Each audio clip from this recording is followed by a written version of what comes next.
ठीक है, चलिए अब नेक्स्ट चैप्टर में स्टार्ट करती हूँ आपका सर्कुलेटरी सिस्टम। नेक्स्ट चैप्टर है आपका सर्कुलेटरी सिस्टम और हिंदी में बोलते हैं परिसंचरण तंत्र। हिंदी में कहा जाता है इसको परिसंचरण तंत्र। पहली बात तो मैं आपको एक बात बता दूं, ये चैप्टर सबसे ज्यादा वेटेज वाला चैप्टर है। आप कोई भी कंपटीशन एग्जाम दो, सबसे ज्यादा अगर किसी से क्वेश्चन बनते हैं तो वो इस सिस्टम से बनते हैं। कम से कम मेरे को इसको खत्म करने में 8 से 10 घंटे लगेंगे आराम से। और जब खत्म होगा तो ऐसा खत्म होगा कि आप अपने आप 400 से 500 क्वेश्चंस अपने आप कर लोगे आप, ठीक है, अपने आप क्वेश्चंस कर लोगे आप। 400 से 500 क्वेश्चंस आप खुद अपने आप कर लोगे। तो एक एक लाइन में एक एक क्वेश्चन है, बड़ा ही ध्यान से पढ़ना है आपको। एक एक बात समझ समझ के पढ़नी है कि कहीं पर कोई टर्म लिखा है तो वो क्यों लिखा है, उसका मतलब क्या है। ठीक है, स्टार्ट करें। चलिए देखिए, चैप्टर का नाम हमारा सर्कुलेटरी सिस्टम। अब इस सिस्टम का इसका मतलब क्या है, देखो सिस्टम का मतलब क्या होता है, मैम आप पढ़ा चुकी हैं। सिस्टम का मतलब होता है ग्रुप ऑफ ऑर्गन्स। वो बहुत सारे ऑर्गन्स जिनमें सिमिलर सा काम होता है, उन ऑर्गन्स के ग्रुप को हम क्या नाम देते हैं, सिस्टम या तंत्र नाम देते हैं। अब कैसा सिस्टम, तो आपके सामने लिखा हुआ है ऐसा सिस्टम जो सर्कुलेशन का काम करता है, ऐसा सिस्टम जो सर्कुलेशन का काम करता है। ठीक है, परिसंचरण देखिए हिंदी में पढ़िए, परि का मतलब होता है चारों ओर, संचरण का मतलब चारों ओर हमारे बॉडी में सर्कुलेट होने वाला, चारों ओर हमारे बॉडी में सर्कुलेट होने वाला। कहने का मतलब है हमारे बॉडी में कुछ ऐसे ऑर्गन्स का ग्रुप है जो ऑर्गन्स या कुछ ऐसी लिक्विड चीज है जो ऑर्गन्स की तरह काम कर सकती है और वो सर्कुलेट होती रहती है। उन सारे के सारे ऑर्गन्स के ग्रुप को हम क्या बोलते हैं, सर्कुलेटरी सिस्टम बोलते हैं। एक साथ मिलाकर देखो, अभी मैंने लास्ट चैप्टर आपको पढ़ाया कि जो ग्रुप ऑफ ऑर्गन्स है जिनके अंदर डाइजेशन होता है उसको हम क्या बोलते हैं, डाइजेस्टिव सिस्टम। और वो सारे के सारे ऑर्गन्स जो जिनमें जो सर्कुलेशन में हेल्पफुल होते हैं, किसी ना किसी तरफ का किसी ना किसी तरीके का सर्कुलेशन करवाते हैं या एज ए सर्कुलेटरी मीडियम की तरह काम करते हैं या वो खुद सर्कुलेट होते हैं, उन सारे ऑर्गन्स को मिलाकर हम क्या बोलते हैं, सर्कुलेटरी सिस्टम बोलते हैं। Circulatory system. सबसे पहला पॉइंट, जैसे मैम आपने डाइजेस्टिव सिस्टम में बताया कि डाइजेस्टिव सिस्टम में हमें इतने ऑर्गन्स पढ़ने हैं, वैसे सर्कुलेटरी सिस्टम में कितने ऑर्गन्स पढ़ने हैं। मैं आपको बता दूं, सर्कुलेटरी सिस्टम में मेनली आपको 3 चीजें पढ़नी है। पहला हार्ट, ह्यूमन हार्ट। हम यहाँ पर किसकी फिजियोलॉजी पढ़ रहे हैं, हम ह्यूमन फिजियोलॉजी पढ़ रहे हैं। मैम मेरे कमेंट्स का जवाब नहीं देते, सोनू परिहार मैंने बताया है जब मैं पढ़ाती हूँ तो मैं बिल्कुल भी कमेंट का रिप्लाई नहीं देती हूँ। नरोत्तम आप रोज डेली क्लास में पूछते हैं क्या मैम ये लाइव क्लास है, क्या मैम ये लाइव क्लास है। मैं आपको कितनी बार बताऊं कि 6:30 to 8:30 आपकी टाइमिंग होती है, तो लाइव क्लास ही होती है। अब मैं मतलब पढ़ाऊँ या आपके कमेंट की रिप्लाई करूँ, बेटा आप ही बता दो मुझे।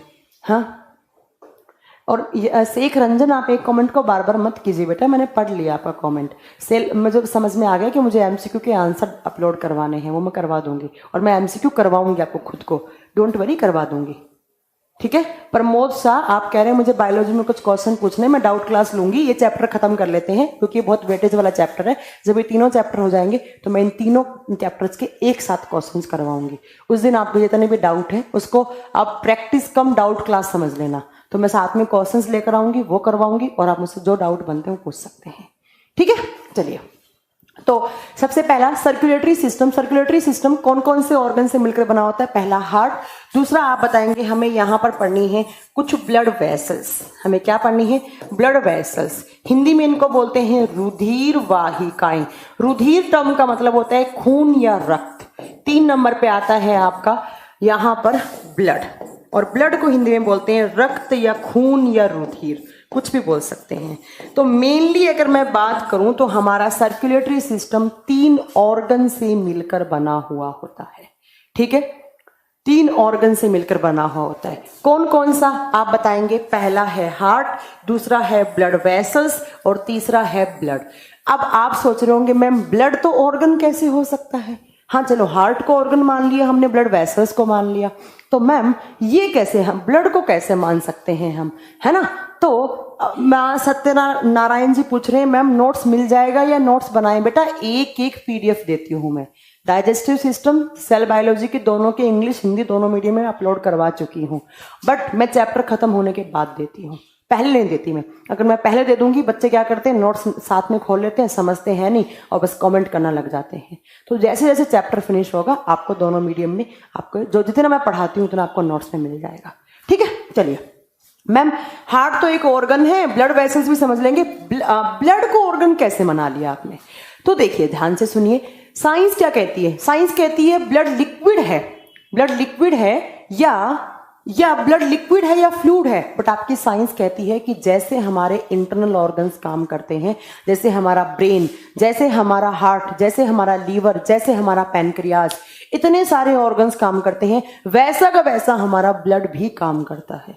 अब ब्लड क्या काम करता है, तो एक बात याद रखना, सब कुछ कहाँ घुला हुआ होता है, आप बताएंगे। सब कुछ हमारे बॉडी में ब्लड के अंदर मिक्स होता है। अब मैम इस सब कुछ का मतलब क्या है, तो मैं आपको बता दूं, अगर आज मैं बता रही हूं आपको, अगली क्लास से मैं आपसे पूछूंगी ब्लड के अंदर क्या क्या घुला हुआ है। जो हम न्यूट्रेंट लेते हैं, जो हम पोषक तत्व लेते हैं, जैसे कार्बोहाइड्रेट हो गया, ग्लूकोज हो गया, ग्लाइकोजन हो गया, ये सब कहाँ मिले हुए, ब्लड के अंदर। नेक्स्ट, ब्लड के अंदर मिनरल्स होते हैं, खनिज तत्व या पोषक तत्व, calcium, magnesium, phosphorus etcetera etcetera, जो भी हमारे बॉडी में मिनरल्स होते हैं। नेक्स्ट, पानी, पानी भी कहाँ है, हमारे ब्लड के अंदर है। नेक्स्ट आप बताएंगे जो ऑक्सीजन और जो CO2 गैस है हमारे बॉडी में, वो भी कहाँ, पानी के अंदर। नेक्स्ट आप बताएंगे हमारा जो यूरिन होता है, जो मूत्र होता है, वो भी किसके अंदर, पानी, आपका खून के अंदर। इतनी सारी चीजें खून के अंदर घुली हुई हैं।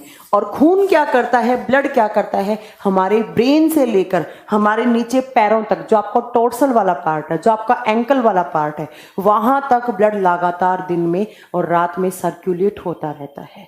तो blood as a circulatory organ की तरह काम कर रहा है। और अगर खून सर्कुलेट हो रहा है तो मैम इतनी सारी चीजें भी खून के साथ सर्कुलेट हो रही हैं। और इतनी सारी चीजें तो मैम सारे के सारे ऑर्गन्स को चाहिए। और ऑर्गन्स की बेसिक यूनिट मैम ने क्या बताई थी, सेल। क्योंकि हमारे ऑर्गन्स काम नहीं करते हैं, कौन काम करते हैं, हमारी सेल्स काम करती हैं। तो मैम हमारी सेल्स को पानी भी चाहिए, हमारी सेल्स को ग्रोथ एंड डेवलपमेंट के लिए तो मिनरल्स भी चाहिए, सेल्स की ग्रोथ करवाने के लिए सेल्स के पास एनर्जी होनी चाहिए, तो न्यूट्रिएंट्स भी चाहिए, ऑक्सीजन भी चाहिए, CO2 भी चाहिए। तो इतनी सारी चीजों को हमारी जितने भी ऑर्गन्स हैं, डिफरेंट ऑर्गन हैं, जैसे किडनी हो गया, पैनक्रियाज हो गया, लीवर हो गया, गॉल ब्लैडर हो गया, इन सब तक इतनी सारी चीजें कौन ट्रांसफर करता है, ब्लड करता है। तो ब्लड को हम किस सिस्टम में पढ़ेंगे, ब्लड ने सर्कुलेशन का काम कर दिया। और हम यहाँ पर क्या पढ़ रहे हैं, सर्कुलेशन करवाने वाले ऑर्गन्स का ग्रुप। तो एक तो ये हो गया। दूसरा, ब्लड वेसल्स क्या होती हैं, तो देखिए वो पतली पतली डक्ट, वो पतली पतली नली, ऐसे आपके बॉडी में बहुत सारी पतली पतली पाइप या डक्ट होती हैं, जिनको आप कॉमन लैंग्वेज में बोलते हैं नसें। नस बोलते हैं ना, नस ब्लॉक होगी किसी फलाना इंसान की, जैसे अपने हाथ पे देखो ग्रीन कलर की पाइप सी दिख रही होंगी आपको। तो इन पतली पतली पाइप को या पतली पतली जो डक्ट होती हैं, इनके अंदर क्या रहता है, खून रहता है। और खून के अंदर इतनी सारी चीजें जो अभी मैम ने पढ़ाई थी। तो वो पतली पतली पाइप, वो पतली पतली डक्ट जो हमारे बॉडी में खून को ट्रांसपोर्ट करती रहती हैं, उनको हम क्या बोलते हैं, ब्लड वेसल्स। तो मैम ये भी ब्लड को ट्रांसफर करने में हेल्पफुल हो गई रुधिर वाहिकाएं। तो ये भी किस ऑर्गन का पार्ट बन गई, ये भी एक ऑर्गन की तरह काम कर गई और सर्कुलेटरी सिस्टम का पार्ट बन गई। ये भी हो गया क्लियर, ठीक है। अब तीसरा आता है कि मैम आपने यहां पर हार्ट क्यों लिखा, आपने यहां पर हार्ट क्यों लिखा। आप सब सुनते होंगे, बचपन से सुनते आ रहे हैं, हार्ट क्या करता है मैम, पंपिंग करने का काम करता है। किसकी पंपिंग मैम, खून की पंपिंग। सब समझते हैं कि हमारा हार्ट क्या करता है, तो मैम हमारा हार्ट ब्लड की पंपिंग करता है। अब अगर मैं आपसे पूछूं पंपिंग टर्म का मतलब क्या होता है, क्या बताओगे आप मुझे, जल्दी से कमेंट कीजिए। मैंने आपसे पूछ लिया कि हार्ट पंपिंग ना करेगा तो क्या हो जाएगा, और पंपिंग टर्म का मतलब क्या है, जल्दी बताइए मुझे। राजेश ठाकुर, आप मुझसे आगे मत चलिए, मुझे पता है, रुक जाइए, सारे डाउट क्लियर होंगे। मैम फूड पाइप में मसल्स का काम क्या होता है, खाने को ऊपर से माउथ से लेकर स्टमक में ट्रांसफर करना। आप लोग जितेंद्र सिंह, आप ढंग से नहीं पढ़ते ना, कल बताया था ना, पेरिस्टाल्सिस मूवमेंट होता है। सुमित्रा किशन बोल रहे हैं पानी की मोटर, अरे वाह, सौमित्र पॉल कह रहे हैं सिस्टोल एंड डायस्टोल, ब्लड रुक जाएगा, ओके, डेथ हो जाएगी, ओके, डेथ हो जाएगी। क्यों हो जाएगी डेथ? चलो इसका आंसर दे दो कि डेथ क्यों हो जाएगी। पंपिंग मीन्स टू सप्लाई, नहीं ये नहीं हो सकता।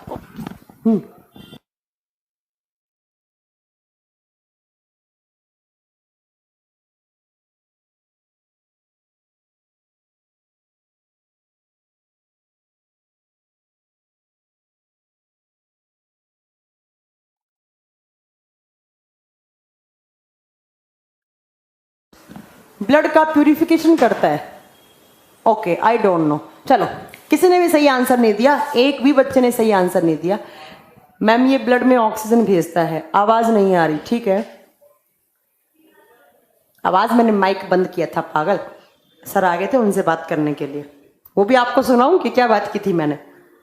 चलिए आप देखो क्या करता है हार्ट, पंपिंग का मतलब क्या होता है, ध्यान से सुन लो बस। तुम लोगों ने एक ने भी ढंग का क्वेश्चन नहीं बताया, मतलब आंसर नहीं दिया, एक बच्चे ने भी सही आंसर नहीं दिया। बस करो हो गया, अब मुझे पढ़ाने दो। देखो अभी मैंने आपको यहां पर लिखा कि हमारे बॉडी में दो टाइप की गैसेस होती हैं, एक मैंने लिखा था ऑक्सीजन, एक लिखा था मैंने CO2। अब क्या आप मुझे बता सकते हैं कि हमें किसकी रिक्वायरमेंट होती है?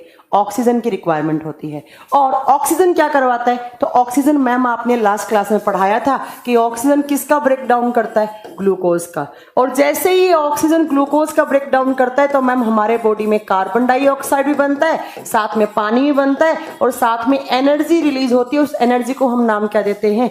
एटीपी। और ये एटीपी स्टोर कहाँ होती है? तो वो माइटोकॉन्ड्रिया में होती है। और माइटोकॉन्ड्रिया किसका पार्ट होता है मैम? सेल का पार्ट होता है। ये बात बताई थी मैम ने, बताई थी मैंने, ठीक है।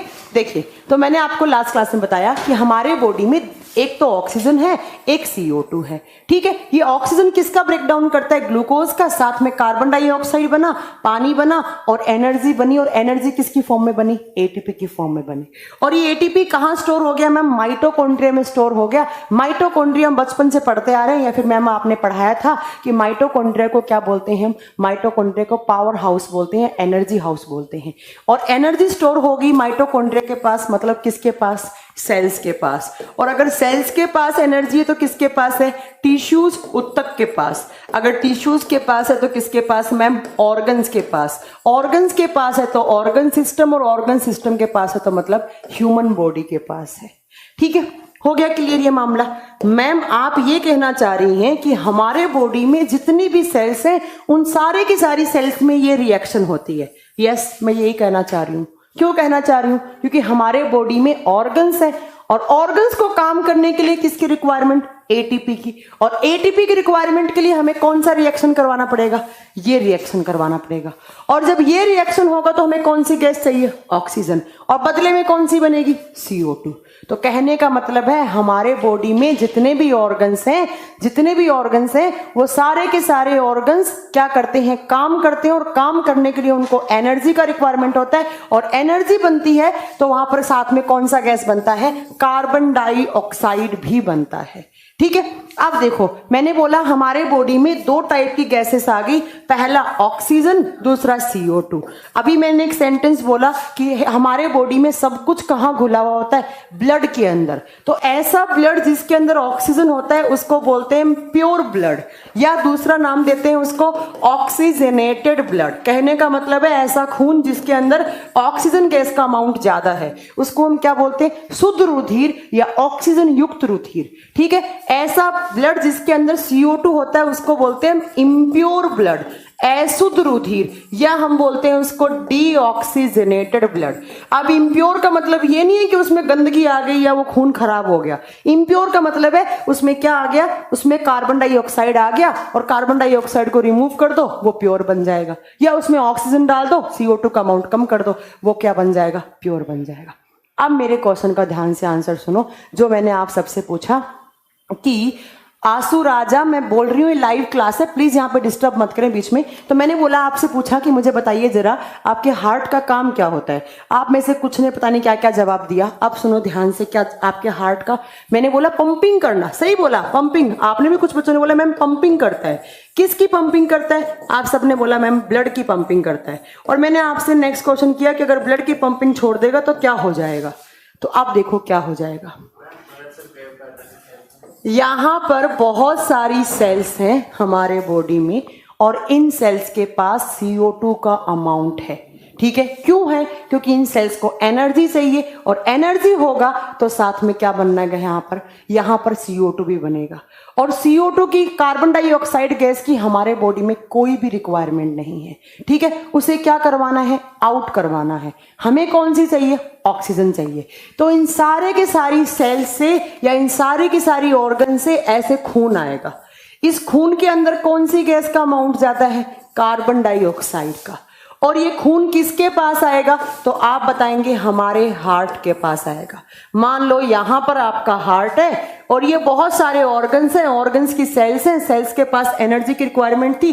जब जब एनर्जी बनेगा तब तब इनके पास कार्बन डाइऑक्साइड भी बनेगा। ठीक है, और जब जब कार्बन डाइऑक्साइड बनेगा तब तब यहां पर एनर्जी बनेगा। रोहन एक बार चेक कीजिए, बच्चे बोल रहे हैं क्लास रुक गया है। क्लास रुक गया?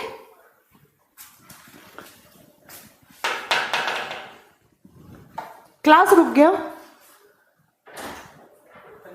क्लास रुक गया?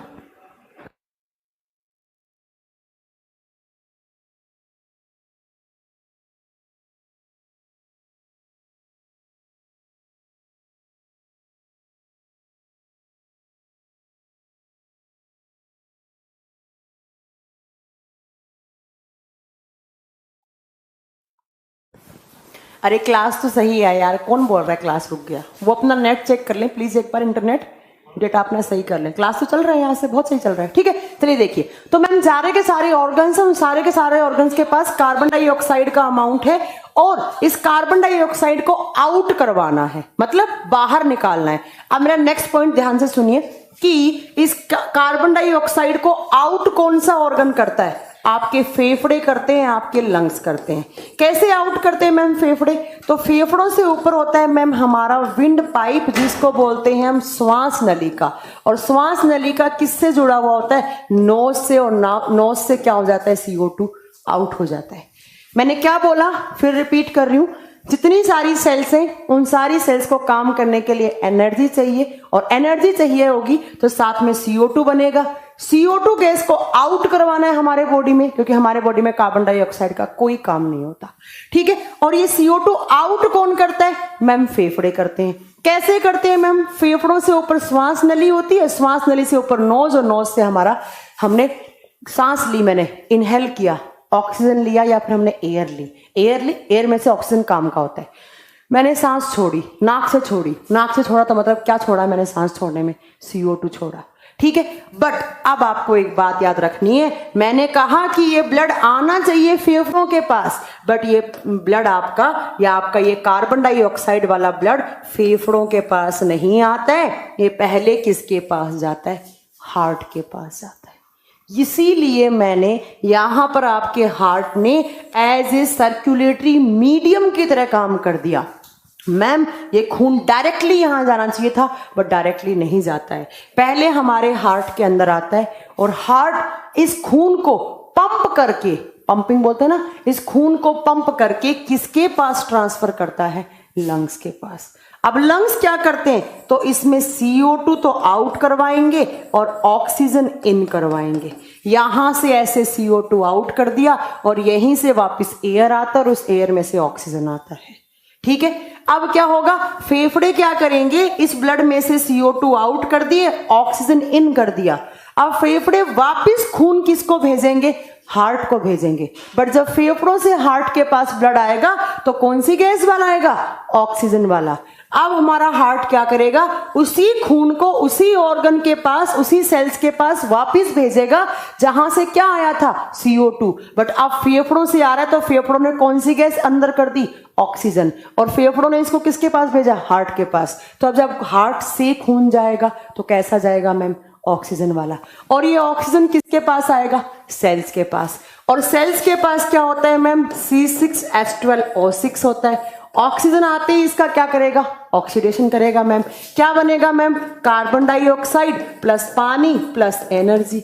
और ये एनर्जी कहाँ स्टोर होगी? सेल्स के पास। तो सेल्स के पास एनर्जी है तो आपके टिश्यूज के पास है तो ऑर्गन्स, और ऑर्गन्स के पास तो क्या होगा? तो आपका पूरे के पूरे बॉडी सिस्टम के पास है। तो यहां पर आपके हार्ट ने एज ए सर्कुलेटरी मीडियम की तरह काम कर दिया। आप सब कुछ भूल जाओ, अगर कुछ समझ में नहीं आया, आप एक बात याद रखो कि जितने भी हमारे बॉडी ऑर्गन्स हैं, जब उनसे खून आता है तो हमारे हार्ट के पास जब भी खून आएगा तो हमेशा इम्प्योर आएगा। और इम्प्योर का मतलब कौन सी गैस का अमाउंट ज्यादा होगा? कार्बन डाइऑक्साइड का। बट जब हार्ट से जाएगा तो हमेशा ऑक्सीजन वाला जाएगा। और ऑक्सीजन का मतलब कौन सा? Blood, pure blood. बस इतनी सी बात मुझे समझानी थी कि सारे के सारे ऑर्गन्स के पास कार्बन डाइऑक्साइड था, उसने खून में घोला। ऐसा खून जिसके अंदर कार्बन डाइऑक्साइड का अमाउंट ज्यादा होता है इम्प्योर कहलाता है। और इम्प्योर ब्लड हार्ट के पास आता है। हार्ट उसको पंप करके, जो पंपिंग का मतलब था ना वो यही है, और पंप करके क्या करता है? लंग्स के पास ट्रांसफर करते हैं। लंग्स उसमें से ऑक्सीजन इन करेंगे, CO2 आउट करवाएंगे। फेफड़ा ये ऑक्सीजन वाला खून वापिस हार्ट को भेजेगा, हार्ट वापिस उसी ऑर्गन को भेज देगा। तो मैंने आपसे पूछा पंपिंग का मतलब क्या होता है। तो आज के बाद अगर आपसे कोई पूछे नींद में भी जगाकर कि पंपिंग का मतलब क्या होता है, आप क्या बताएंगे? कि CO2 वाला ब्लड का हार्ट के पास आना, और उस CO2 वाले ब्लड का लंग्स के पास जाना, और उसमें से CO2 आउट होकर ऑक्सीजन वापस आना लंग्स के पास, और लंग्स से हार्ट से जाना, और हार्ट से वापस उसी ऑर्गन के पास जाना। तो ये होता है पंपिंग का मतलब। अब मैंने पूछा पंपिंग रुक जाएगा तो क्या हो जाएगा? आपका जवाब आना चाहिए था पंपिंग रुक जाएगा तो मैम ऑक्सीजन का ट्रांसपोर्टेशन बंद हो जाएगा। और अगर ऑक्सीजन का ट्रांसपोर्टेशन बंद होगा मैम ग्लूकोज का ब्रेकडाउन नहीं होगा। और अगर ग्लूकोज का ब्रेकडाउन नहीं होगा, क्या नहीं बनेगा मैम? एनर्जी नहीं बनेगा। और एनर्जी नहीं होगा तो हमारी सेल्स काम करना बंद कर देंगी। हमारी सेल्स क्या हो जाएंगी? डेड हो जाएंगी। और जब सेल्स काम करना बंद करेंगी तो टिश्यूज काम करना बंद करेंगे, और टिश्यूज काम करना बंद करेंगे तो ऑर्गन्स, और ऑर्गन्स काम करना बंद करेंगे तो ऑर्गन सिस्टम। और हमारे सारे के सारे ऑर्गन्स के पास एनर्जी का कमी हो जाएगा, और ऑर्गन स्ट्रोक हो जाएंगे, ऑर्गन्स जाम हो जाएंगे, और हमारा बॉडी क्या हो जाएगा? ओम नमः शिवाय हो जाएगा। ठीक है। तो पंपिंग का मतलब क्या बताएंगे? कि हार्ट के पास इम्प्योर और हार्ट से कैसा? प्योर। इसीलिए मैंने हार्ट को किस सिस्टम में रखा? सर्कुलेटरी सिस्टम में रखा। ये होता है पंपिंग का मतलब। तो अगर पंपिंग छोड़ दी, ये प्रोसेस खत्म, ये प्रोसेस खत्म, इंसान खत्म। ये होता है आपका। ठीक है, ये आपको पढ़ना है। अंकित साहू पूछ रहे हैं एटीपी का full form. Ankit Sahu, I think आपने मेरी सेल बायोलॉजी वाली क्लास नहीं की। अगर वो की होती तो आपको एटीपी का फुल फॉर्म आ रहा होता। ठीक है, एटीपी का फुल फॉर्म होता है एडेनोसिन ट्राइफॉस्फेट। ऑलरेडी मैं आपको पढ़ा चुकी हूँ। अब देखिए, हमें एक एक करके तीनों ऑर्गन्स के बारे में पढ़ने। सबसे पहला मैं हार्ट से ही स्टार्ट करती हूँ। तो हम पहले पढ़ेंगे हार्ट, उसके बाद ब्लड वेसल्स इसी के अंदर पढ़ लेंगे, और उसके बाद पढ़ेंगे हम क्या? तो हेमेटोलॉजी। हेमेटोलॉजी क्या होता है? To study about blood. Then पढ़ेंगे हम ब्लड। ठीक है, चलिए स्टार्ट करें। सबसे पहला क्वेश्चन कि साइंस की उस ब्रांच का नाम बताओ जिसमें हम हार्ट के बारे में स्टडी करते हैं। आप बताओगे to study about heart is known as cardiology. विज्ञान की वो ब्रांच, साइंस की वो ब्रांच जिसमें हम हार्ट के बारे में डिटेल में पढ़ते हैं, उसको हम कार्डियोलॉजी बोलते हैं। जब जब आप लॉजी टर्म देखोगे तब तब उसका मतलब होगा टू स्टडी, उस चीज के बारे में अध्ययन करना। ठीक है, उसके बाद कार्डियो टर्म जब भी देखोगे आप साइंस में, कार्डियो टर्म का मतलब होता है हार्ट। तो to study about heart is known as cardiology. और जो डॉक्टर होंगे जो कार्डियोलॉजी पढ़ाई करते हैं, या कार्डियोलॉजी एमबीबीएस के टाइम पे जो सब्जेक्ट पढ़ते हैं, या आगे चलकर वो डॉक्टर बनते हैं हार्ट स्पेशलिस्ट, उनको बोलते हैं कार्डियोलॉजिस्ट। ठीक है, कार्डियोलॉजिस्ट। नेक्स्ट पॉइंट में आपसे पूछा जाएगा हार्ट कैसा ऑर्गन है। आप सब बताएंगे हार्ट कैसा ऑर्गन है? पंपिंग ऑर्गन है। और किसको पंप करता है मैम? खून को पंप करता है। क्यों करता है मैम? CO2 बाहर निकालने के लिए और ऑक्सीजन ऑर्गन्स के बीच में पहुंचाने के लिए। अनुराग सिंह का क्वेश्चन है मैम डर्मेटोलॉजी किसकी स्टडी होती है? बेटा जब जब आप डर्म टर्म देखते हैं ना, तब तब आप वहां समझ जाना कि वो स्किन से रिलेट करता है। तो डर्मेटोलॉजी स्किन की स्टडी होती है, त्वचा के बारे में पढ़ना। हो गया, ठीक है।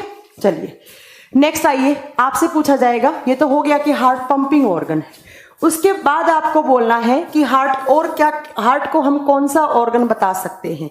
हम सर्कुलेटरी सिस्टम पढ़ रहे हैं तो हार्ट कैसा ऑर्गन हो जाएगा, सर्कुलेटरी ऑर्गन हो जाएगा। ये तो कुछ नई बात नहीं हुई मैम बताने वाली, क्योंकि मैम जब हम पढ़ रहे हैं सर्कुलेटरी सिस्टम में तो ऑब्वियस ही बात है सर्कुलेटरी ऑर्गन होगा। और किसको सर्कुलेट करता है, आप क्या बताएंगे, ऑक्सीजन को ऑर्गन्स के बीच में, और CO2 को कहां ट्रांसफर करता है, फेफड़ों के पास करता है, लंग्स के पास करता है। तो ये सर्कुलेशन का मतलब हो गया, पंपिंग का मतलब मैंने भी बताया था, पंप करके फेफड़ों के पास ट्रांसफर करना। नेक्स्ट आप बताएंगे हार्ट कैसा ऑर्गन है, आप बताएंगे heart is a muscular organ, heart is a muscular organ. और हिंदी में बोलेंगे हृदय एक मांसपेशीय अंग है, हृदय एक मांसपेशीय अंग है। ये टर्म मुझे लग रहा है कुछ बच्चों के लिए नया नया सा है, तो इस टर्म का मतलब समझना चाहिए हमें क्या होता है। देखिए मसल्स का मस्कुलर का मतलब क्या होता है, यहां आओ, इधर आइए। एक आपने सुना होगा हमारे बॉडी में क्या होती है, बोन्स होती हैं जिनको आप क्या बोलते हैं, हड्डियां बोलते हैं। दूसरा आपने सुना होगा हमारे बॉडी में कार्टिलेज होती हैं जिनको आप बोलते हैं उपास्थि। तीसरा टर्म आपने सुना होगा पसलियां, मैं तेरी हड्डी पसली एक कर दूंगा, जिनको इंग्लिश में रिब्स बोलते हैं, ठीक है। नेक्स्ट आपने सुना होगा मसल्स, मसल्स जिनको आप मांसपेशियां बोलते हैं, मेरा मांस फट गया, सुना होगा जरूर। ये हमारे बॉडी में 4 चीजें होती हैं। ये क्या है मैम, ये ऑर्गन्स हैं, क्या है मैम, ये सेल्स हैं, क्या नाम लिख दिया आपने। आज के बाद मुझे नहीं पता था, आज तक आप क्या सोचते थे कि हड्डियां क्या होती हैं, बट आज के बाद आप बताओगे कि ये चारों के चारों टिश्यूज होते हैं। टिश्यूज, टिश्यू का मतलब जिसमें ग्रुप ऑफ सेल्स हों, बहुत सारे टाइप की सेल्स हों, है ना। और टिश्यू जुड़कर क्या बनाते हैं आपस में मैम, ऑर्गन, टिश्यू जुड़कर ऑर्गन बनाते हैं। तो ये वो टिश्यू हैं जो हमारे ऑर्गन्स को फॉर्म करते हैं, जो हमारे अंग बनाते हैं, ठीक है। तो मैम हमारे बॉडी में 4 टाइप के उत्तक हैं, 4 प्रकार के उत्तक हैं, टाइप के टिश्यूज हैं, ऐसे टिश्यू जो क्या बनाते हैं, ऑर्गन्स बनाते हैं। अब ध्यान से सुनो, अब अगर मैं आपसे एक क्वेश्चन पूछूं कि ह्यूमन बॉडी के हार्डेस्ट टिश्यू का नाम बताओ, इनमें से सबसे स्ट्रॉन्ग कौन सा होता है, बोन्स। तो एक क्वेश्चन तैयार होगा आपके मुफ्त में फ्री में कि bones are hardest tissue of human body, ठीक है। मानव के शरीर की सबसे कठोर उत्तक कौन सी होती है, हड्डियां होती हैं, ठीक है। दूसरा, ये मसल्स सबसे कमजोर होती हैं। तो क्वेश्चन पूछे ह्यूमन बॉडी की वीकेस्ट टिश्यू कौन सी है, आप क्या बताएंगे, मांसपेशियां या मसल। मैम कार्टिलेज क्या होती हैं, ये आप अपना कान देख रहे हैं, कान, ये मेरा इतना जल्दी ये सॉफ्ट हो रहा है, मैं मोड़ रही हूँ इसको। टीचर आपका कान पकड़ के ऐसे नहीं मोड़ता था स्कूल में, या आप नोज की टिप ऐसे करो, ये होती है आपकी कार्टिलेज, ठीक है। तो मैम आप ध्यान से सुनो मेरा नेक्स्ट पॉइंट, हमारे बॉडी में 4 ऐसे टिश्यूज हैं जो ऑर्गन्स फॉर्म करते हैं। इन चारों में से सबसे हार्ड हड्डियां होती हैं, बोन्स होती हैं, और सबसे वीक मसल्स होती हैं। कुछ ऐसे ऑर्गन्स होते हैं जिनमें बोन्स और कार्टिलेज होती हैं, कुछ ऐसे ऑर्गन्स जिनमें कार्टिलेज रिब्स होती हैं, कुछ ऐसे ऑर्गन जिनमें मसल्स और बोन्स होती हैं, और कुछ ऐसे ऑर्गन जिनमें चारों में चीज हो सकती है। बट ऐसा ऑर्गन जिसमें सिर्फ मसल्स हो उसको हम क्या बोलते हैं, मस्क्यूलर ऑर्गन। ऐसा ऑर्गन जिसमें सिर्फ मांसपेशियां हो उसको हम क्या बोलते हैं, मस्क्यूलर ऑर्गन। और मांसपेशियां मैंने बताया है सबसे कमजोर होती हैं, और हमारे हार्ट के अंदर, हमारे दिल के अंदर ना हड्डी होती है, ना उपास्थि होती है, ना पसली, ना रिब्स, सिर्फ क्या होती हैं, मसल्स। और मसल्स तो मैम कमजोर होती हैं, इसीलिए कहा जाता है हार्ट बहुत ही ज्यादा सेंसिटिव ऑर्गन होता है। क्यों? क्योंकि मैम हार्ट के अंदर सबसे वीक टिश्यू होते हैं। और कौन से वीक टिश्यू, आप क्या बताएंगे, मसल्स होती हैं। ऐसा ऑर्गन जिसमें सिर्फ मसल्स हो उसको क्या बोलते हैं हम, मस्कुलर ऑर्गन। जैसे मैंने बताया था टंग, हमारी जीभ, जीभ में ना हड्डी है, ना कार्टिलेज है, ना रिब्स है, तो टंग भी कैसा ऑर्गन था, मस्कुलर ऑर्गन या मांसपेशीय अंग। इसीलिए कहा जाता है हार्ट बहुत ज्यादा सेंसिटिव ऑर्गन होता है, ठीक है। इतनी बातें। अब आपसे एग्जाम में कैसे पूछेगा कि हार्ट कैसा ऑर्गन है, आप इन तीनों वाला ऑप्शन लेकर चलेंगे। वो पंपिंग ऑर्गन भी है, वो सर्कुलेटरी ऑर्गन भी है, और तीसरा वो मैम मस्कुलर ऑर्गन भी है। ठीक है, और 2 क्वेश्चन मुफ्त में तैयार हो गए थे। हड्डियां सबसे स्ट्रॉन्ग मजबूत उत्तक होते हैं और मसल सबसे कमजोर उत्तक होते हैं। चले नेक्स्ट बात पे, चलो मैम आगे। नेक्स्ट बात क्या है? नेक्स्ट आपका है कि जो हार्ट है उसका आकार कैसा होता है, हृदय का आकार कैसा है। अगर आपसे इसका शेप पूछा जाए, आप बताएंगे फिस्ट के जैसा होता है। फिस्ट का मतलब समझते हैं? मुट्ठी के आकार के जैसा, मुट्ठी के आकार का जैसा ऐसा होता है दिखने में आपका हार्ट। ठीक है, चलिए उसके अलावा आपसे क्वेश्चन पूछा जाएगा कि ह्यूमन हार्ट का वेट कितना होता है। आप बताओगे ह्यूमन हार्ट का वेट, वजन कितना होता है? भरत सर कह रहे हैं 1.5 किलो। 1.5 किलो में कितने लोगों का आ जाएगा, है ना? तो ह्यूमन हार्ट का वेट होता है 300 ग्राम, ओनली 300 ग्राम का होता है। अब देखना, कुछ बुक्स में लिखा हुआ होता है 320, कुछ में लिखा होता है 350, कुछ में लिखा होता है 325। मैं आपको बता दूं ऑन एन एवरेज 300 ग्राम होता है। और मैं आपको बता दूं ये 300 ग्राम मैं कैसे लिखवा रही हूं। तो साइंस ना एक 70 किलो के इंसान को ऑन एन एवरेज मानती है। साइंस कहती है कि एक 70 किलो का इंसान है तो उसके ह्यूमन हार्ट का वजन कितना होना चाहिए? 300 ग्राम होना चाहिए। ठीक है, आपको 300 ग्राम वाला ही ऑप्शन सही करना है। ठीक है, बट कभी कभी 320 350 भी हो सकता है। क्यों? क्योंकि ह्यूमन हार्ट में क्या होती है? मसल्स, और मसल्स प्रोटीन की बनी हुई होती हैं। कभी कभी फिस्ट का मतलब होता है मुट्ठी आकार, मुट्ठी के जैसा। मुट्ठी नहीं समझते क्या? मुट्ठी जैसा। ठीक है, तो कभी कभी क्या होती है, ये मसल्स फूल जाती हैं, और जब फूल जाती हैं तो क्या हो जाती है, इनका थोड़ा सा वजन क्या हो जाता है? ज्यादा हो जाता है। बट ऑन एन एवरेज आप 300 ग्राम ही बताएंगे। चलिए नेक्स्ट चलो मैम।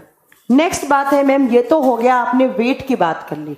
अब बात आती है कि हार्ट की लोकेशन क्या होती है। पहले डायरेक्शन समझ लेते हैं। हार्ट की डायरेक्शन क्या होती है, मतलब ह्यूमन बॉडी में हार्ट किधर होता है, किस दिशा में होता है। मैंने आपको बताया है साइंस हमेशा कैसे मानना है। साइंस में ये डायरेक्शन लेफ्ट मानना है, ये राइट मानना है, ऐसे मानती है साइंस। तो साइंस आपसे पूछना चाह रही है कि हमारे बॉडी में लेफ्ट में है दिल या राइट में है, कहाँ है दिल। तो आप बताएंगे कि दिल कहाँ होता है। तो पहली बात तो हमारा जो हार्ट है वो चेस्ट कैविटी में होता है, हमारे छाती वाले पार्ट में होता है। कहाँ होता है? कुछ बच्चे मुझे आंसर देते हैं लेफ्ट में होता है, कुछ आंसर देते हैं राइट में होता है। आपको आंसर देना है सेंटर में होता है। ये होता है आपका लेफ्ट डायरेक्शन, बायां दिशा, ये होता है राइट। अगर मैं बात करूं तो आपका दिल C4 सेंटर में है। फिर हम क्यों बोलते हैं कि दिल लेफ्ट में होता है? क्योंकि ये जो 300 ग्राम वजन है उसमें से अप्रोक्सीमेटली 220 ग्राम जो है वो लेफ्ट साइड में ज्यादा झुक गया, बट बाकी का 80 ग्राम कहाँ है? सेंटर में। हमारा दिल मैम सेंटर में ही होता है, बिल्कुल। जो चेस्ट कैविटी है उसके बीचों बीच हमारा दिल होता है, बट वो लेफ्ट साइड में मैम ज्यादा झुकाव किस साइड हो गया? तो यहां पर हो गया। ठीक है, तो आप क्या बताएंगे कि लेफ्ट में 220 ग्राम अप्रोक्स और सेंटर में 80 ग्राम। अब ये नॉर्मल कंडीशन है। कभी कभी आपने सुना होगा कि फलाना कोई एक इंसान है, उस इंसान के राइट में दिल है। राइट में दिल नहीं था, दिल तो सेंटर में था, बट इस बार ज्यादा किस साइड झुक गया? आप बताएंगे ज्यादा किस साइड? राइट वाली साइड में झुक गया। ठीक है, था तो वो सेंटर में, इधर की साइड झुक गया। नॉर्मल इंसान है, कोई ऐसे फर्क नहीं पड़ता, 220 ग्राम यहाँ हो यहाँ हो, बट अगर 80 ग्राम ऊपर नीचे चला जाता है तो सर्कुलेशन में गड़बड़ हो भी सकती है, ऐसी बात नहीं है। हाँ, बट थोड़ी बहुत मतलब हार्ट के अंदर ब्लड प्रेशर वगैरह की दिक्कत आने लग जाती है अगर राइट में आपका हार्ट हो जाता है तो। आप इसको ऐसे लिखेंगे, क्योंकि हमारे नॉर्मल केस में कैसा रहता है? ऐसे। तो हमें तो नॉर्मल केस से मतलब है। तो आप बताएंगे हमारी चेस्ट कैविटी में, हमारे छाती वाले पार्ट में 80 ग्राम सेंटर में, लेफ्ट में 220 ग्राम। प्रमोद जी बोल रहे हैं मैम मेल और फीमेल दोनों में सेम वेट होता है क्या? मैंने आपको अभी एक टर्म लिखा कि 70 किलो का इंसान का मतलब चाहे वो लड़का हो चाहे लड़की हो, ऑन एन एवरेज अगर 70 किलो का कोई इंसान है, चाहे वो लड़का हो चाहे वो लड़की हो, उसके हार्ट का वजन 300 ग्राम ही होना चाहिए। ठीक है, मैम प्लीज बताएं आंसर क्या होगा। आपको आंसर यही बताना है, आप बताएंगे सेंटर में होता है, बट ये पूछ ले कि लेफ्ट में कितना होता है तो आप बताएंगे 220 ग्राम, 220 ग्राम। ठीक है, ये हो गया आपका डायरेक्शन। अब बात आती है कि मैम हमारे हार्ट की लोकेशन क्या होती है, कहाँ होता है। अगर हम आपसे पूछ लें कि होता कहाँ है, चलो ये तो डायरेक्शन बताइए आपने, होता कहाँ है और कैसा दिखेगा और कब दिखेगा, क्या करोगे तब दिखेगा। इसके लिए आपको दो टर्म का मीनिंग पता होना चाहिए।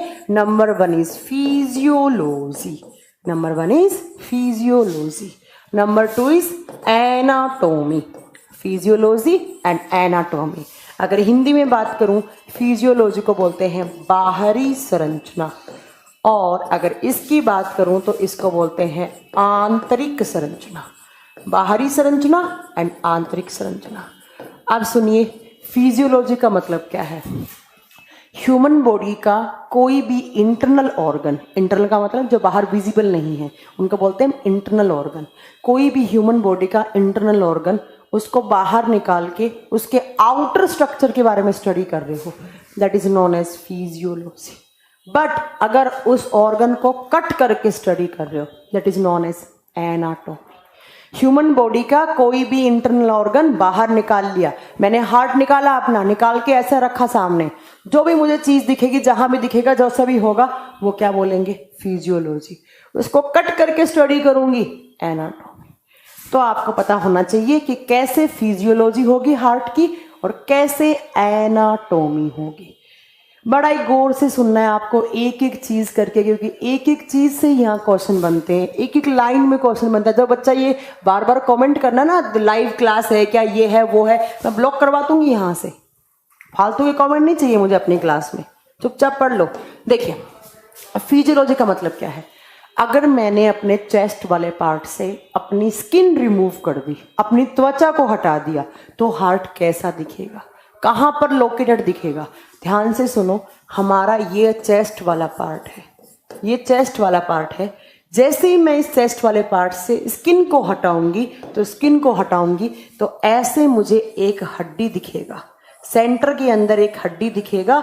मैंने एक बात आपने सबने सुनी होगी हमारे बॉडी में, कि जब हम अडल्ट होते हैं तो हम लोगों में कितनी हड्डियां होती हैं, 206 होती हैं। वो बात की बात है, बच्चों में कितनी होती हैं, कैसे होती हैं, अभी नहीं बताऊंगी मैं। और इन 206 में से एक हड्डी ये होती है। और अब आपने सबने सुना होगा हड्डियों के नाम होते हैं, जैसे थाई बोन को फीमर बोलते हैं, है ना। जैसे कान वाली को स्टेपीज, बड़े कॉमन से 2-3 नाम तो याद है, पर मुझे तो कम से कम 60 से 70 हड्डियों के नाम याद है, और मैं आपको भी याद करवाऊंगी वैसे नाम। ठीक है, तो मैम ये जो सेंटर में मुझे हड्डी दिखी है, इसका नाम होता है चेस्ट बोन। इसको छाती वाली हड्डी बोलते हैं। और अगर इसका नाम की बात कर रहे हैं तो इसका नाम होता है स्टर्नम। इसका नाम क्या होता है, स्टर्नम। आप क्या बताएंगे कि जैसे ही हमने हमारे चेस्ट वाले पार्ट से स्किन को हटाया, त्वचा को हटाया, तो स्किन को हटाते ही हमें सेंटर वाले पार्ट में, चेस्ट कैविटी में एक बोन दिखेगी, एक हड्डी दिखेगी जिसका आकार वी होता है। और वी जैसे आकार की हड्डी दिखेगी, इस हड्डी को हम चेस्ट बोन बोलते हैं। लड़के में भी एक होती है और लड़की में भी एक होती है। अब मैम इस हड्डी का काम क्या होता है, इस हड्डी से जुड़ी हुई होती हैं हमारी रिब्स, और रिब्स को हिंदी में पसली बोलते हैं। अगर बात करूं हमारे बॉडी में कितनी रिब्स होती हैं, तो 12 पेयर्स, और पेयर्स का मतलब टोटल कितनी होगी, 24। इस बोन का क्या काम है, इस हड्डी के दोनों साइड ऐसे आपकी पसलियां जुड़ी हुई होती हैं, ऐसे। कितनी है टोटल, 24। 12 जोड़ी इधर और 12 जोड़ी ही इधर, ऐसे। मैंने कम ज्यादा बना दी होंगी, आपको बस ये सोचना है 12 इधर 12 इधर। क्वेश्चन आए ह्यूमन बॉडी में कितने पेयर रिब्स होती हैं, 12 पेयर, टोटल नंबर में 24। किस हड्डी से जुड़ी हुई होती हैं, तो आप क्या बताएंगे, आप क्या बताएंगे कि चेस्ट बोन से जुड़ी हुई है। चेस्ट बोन का नाम क्या होता है, स्टर्नम। और इस पूरी स्ट्रक्चर को नाम दिया जाता है, ये जो मैंने स्ट्रक्चर बनाई है, इस स्ट्रक्चर को नाम दिया जाता है रिब्स केज। सुना होगा आपने, हमारे चेस्ट वाले पार्ट में पसलियों का एक पिंजरा सा बना हुआ है। देखो ये पिंजरा जैसे दिख रहा होगा आपको ना, पसली पिंजरा बना हुआ है। अब ये पसली पिंजरे का काम क्या है, तो ध्यान से सुनो। ये कौन सा डायरेक्शन, लेफ्ट, ये कौन सा डायरेक्शन, राइट। हमारा हार्ट ज़्यादा किस साइड डायरेक्शन में झुका हुआ है? दूसरा। तो आपको हार्ट कैसे दिखेगा? ये जो दूसरी रिब है और ये जो छठी रिब है, ये दूसरी और छठी रिब के बीच में ऐसे आपको आपका हार्ट दिखेगा। और इस हार्ट का जो ये वजन है ये 80 ग्राम है। और 80 ग्राम कहाँ होना चाहिए था मैम? सेंटर में। तो कहाँ आ गया? सेंटर। और इधर की साइड जो वजन है वो वजन कितना होगा मैम? 220 ग्राम। ये कौन सी पसली थी मैम? सेकंड रिब, दूसरी पसली। ये कौन सी? Sixth rib. आपको बताना है सेकंड और सिक्स्थ। ये दूसरी, तीसरी, चौथी, पांचवी, छठी। मैंने ये बीच बीच में कुछ ज्यादा ही बना दी। मैं आपका पूरा ही कंप्लीट 6 बना देती हूँ ताकि बच्चों को कंफ्यूजन ना हो। दूसरी, तीसरी, चौथी, पांचवी, छठी। ठीक है। ये दूसरी से लेकर छठी पसली के बीच में हमें क्या दिखता है? हार्ट दिखता है। हमारा हार्ट कहाँ होता है आप बताएंगे? इसके ऊपर क्या लगी हुई है? स्किन लगी हुई है। मैं स्किन को हटाऊंगी, ये स्ट्रक्चर दिखेगी। तो ये क्या होगी? हार्ट की फिजियोलॉजी। अब आप बोलेंगे मैम इन रिब्स को हटा दो, कहाँ दिखेगा हार्ट? उसको बोलेंगे एनाटॉमी। और यही एनाटॉमी हमें डिटेल में पढ़नी है। यही एनाटॉमी हमें पढ़नी है कि क्या क्या हार्ट के अंदर होता है। उसकी कट करके उसकी इंटरनल स्ट्रक्चर के बारे में पढ़ेंगे। That is known as anatomy. Question क्या बन गया? ह्यूमन हार्ट कौन कौन सी रिब के बीच में होता है? Human heart is found between second and sixth rib in direction left direction. मानव का हृदय दूसरे और छठी पसली में पाया जाता है। और ज्यादा किस दिशा में? बाएं दिशा में। और सेंटर में कितना? 80 ग्राम। एक क्वेश्चन क्या हो गया? चेस्ट बोन का नाम बताओ। स्टर्नम। मम्मी ने आपको बचपन से सिखाया होगा कि जब भाई बहन से लड़ाई करते हो, मतलब मुक्के मारने वाली वैसी लड़ाई, तो उसके चेस्ट पे मत मारना। सिखाया था कभी? क्यों नहीं मारना? क्योंकि चेस्ट में क्या होता है? स्टर्नम। उसका स्टर्नम टूटा और उसका ये हार्ट क्या हो जाएगा? पिचक जाएगा। हार्ट पिचक गया, आपका सारा का सारा हार्ट फेल हो गया, हार्ट अटैक आ गया, ऑक्सीजन का ट्रांसपोर्टेशन खत्म हो गया, इंसान की डेथ।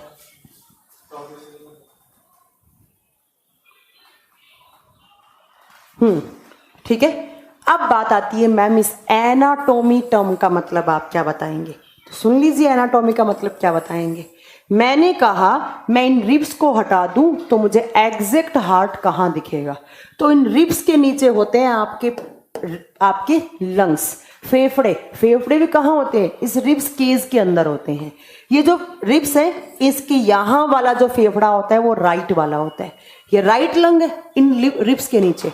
और यहाँ पर आपका लेफ्ट वाला फेफड़ा है। अब कभी आपने सुना हो या नहीं सुना हो, मैं आपको पहली बार बता रही हूँ कि जो आपका एक फेफड़ा छोटा होता है, एक फेफड़ा बड़ा होता है। कौन सा छोटा होता है? आप बताएंगे मैम ये राइट वाला तो एज इट इज ऐसा होता है, बड़ा होता है। बट लेफ्ट वाला फेफड़ा कभी भी बनाएंगे आप तो ऐसे नहीं बनाएंगे जैसे मैंने बनाया है। आप इसको यहां से कट करके आप इसको ऐसे बनाएंगे। लेफ्ट वाला फेफड़ा ऐसा बनाएंगे। कभी भी आप डायग्राम देखना हॉस्पिटल में, आपको ऐसा मिलेगा लेफ्ट वाला फेफड़ा। क्यों? क्योंकि इस लेफ्ट फेफड़े के यहां पर ऐसा आपका हार्ट होता है। यहां पर कैसे मैम? ये दायां वाला फेफड़ा आ गया इन रिब्स के नीचे, यहां बायां वाला। और बाएं वाला फेफड़ा मैम अंदर की साइड धसा हुआ है, एक गड्ढा सा बना हुआ है। अच्छा बताओ, गड्ढे को इंग्लिश में क्या बोलते हैं? नोच। और यहां पर हार्ट है तो कौन सा नोच? कार्डियक नोच। और हिंदी में बोलते हैं हृदय गुहा। मैं कहना क्या चाह रही हूं कि हमारे लेफ्ट लंग के नीचे एक नोच होता है, एक गड्ढा होता है, जिस गड्ढे के अंदर हमारा हार्ट होता है। कार्डियक टर्म का मतलब क्या होता है? हार्ट। और ये गड्ढा कौन कौन सी पसली के बीच में होगा? दूसरी और छठी पसली के बीच में। यहाँ अंदर के नीचे फेफड़ा है और इस फेफड़े में ऐसा गड्ढा बना हुआ है और इस गड्ढे के बीच में यहाँ पर क्या है? हार्ट है। ये हार्ट की एनाटॉमी। अब इस हार्ट को हमें कट करके सारी स्टडी करनी है, वही हमें पढ़ना है, हमारा चैप्टर है। देखो क्वेश्चन कैसे बन गए। ह्यूमन हार्ट की लोकेशन आप क्या बोलोगे? Between second and sixth rib. या पूछे कौन से फेफड़े के नीचे हार्ट होता है? लेफ्ट वाला। कहाँ होता है? कार्डियक नोच में, हृदय गुहा में। बस ये आपके क्वेश्चन। चेस्ट बोन का नाम स्टर्नम। रिब्स कितनी होती है? 12 पेयर। टोटल कितनी? आपकी 24। कौन कौन सी पसली के बीच में ह्यूमन हार्ट दिखता है? दूसरी और छठी पसली के बीच में, डायरेक्शन लेफ्ट। और स्टर्नम के बीच में कितना ग्राम? 80 ग्राम। ये तो मैंने पढ़ाया इतनी देर तक। बताओ डायरेक्शन समझ में आई, आकार समझ में आया, लोकेशन समझ में आई, और कैसा ऑर्गन है ये समझ में आ गई आपको चारों बातें। अब हमें डिटेल में पढ़ना एनाटॉमी ऑफ हार्ट।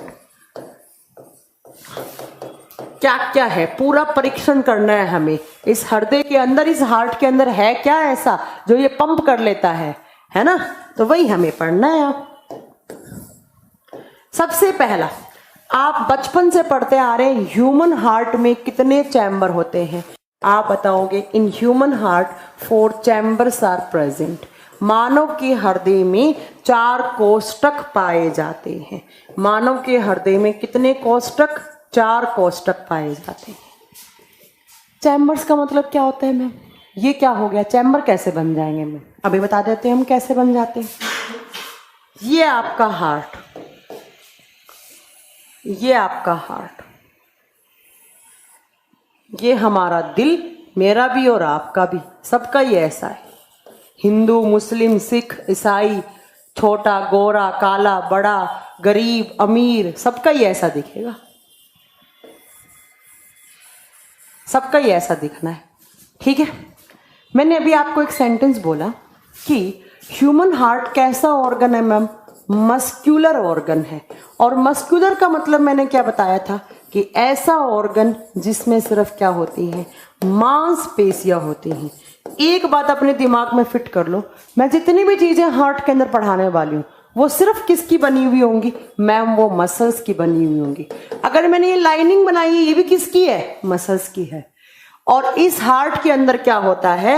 एक मसल एक बार ऐसे निकलती है, ओहो हाँ, एक मसल एक बार, क्या हो रहा है ये, कहां से टच हो रहा है? एक मसल एक बार ऐसे निकलती है और एक बार ऐसे निकलती है। और कितने भागों में डिवाइड हो गया? 4। ह्यूमन हार्ट में एक मांसपेशी ऐसे निकली, एक बार ऐसे सीधी निकली, एक बार ऐसे निकल गई। और कितने चैम्बर बन गए, कितने पार्ट बन गए? 1 2 3 4। अब एग्जाम में क्वेश्चन पूछा जाएगा, उस मसल का नाम बताओ, उस मांसपेशी का नाम बताओ जो ह्यूमन हार्ट को 4 चैम्बर में डिवाइड करती है। ये जो मैंने रेड कलर वाली मसल बनाई है इसका नाम आप लिखेंगे सेप्टम। इसका नाम क्या होता है? सेप्टम। और ये क्या है? तो ये एक एम है, और एम का मतलब ये क्या है? एक मसल है, क्योंकि हार्ट कैसा ऑर्गन है? मस्क्यूलर ऑर्गन है। क्वेश्चन आएगा उस मांसपेशी का नाम बताओ जो ह्यूमन हार्ट को 4 चैम्बर में डिवाइड करती है। सेप्टम। जो स्टर्नम थी वो क्या थी? एक बोन थी, वो एक हड्डी थी, और वो चेस्ट बोन थी, लड़के में भी एक लड़की में भी एक। और ये क्या है? एक मसल है, कौन सी? सेप्टम। कितने पार्ट बना दिए जरा बताना? 4 बना दिए।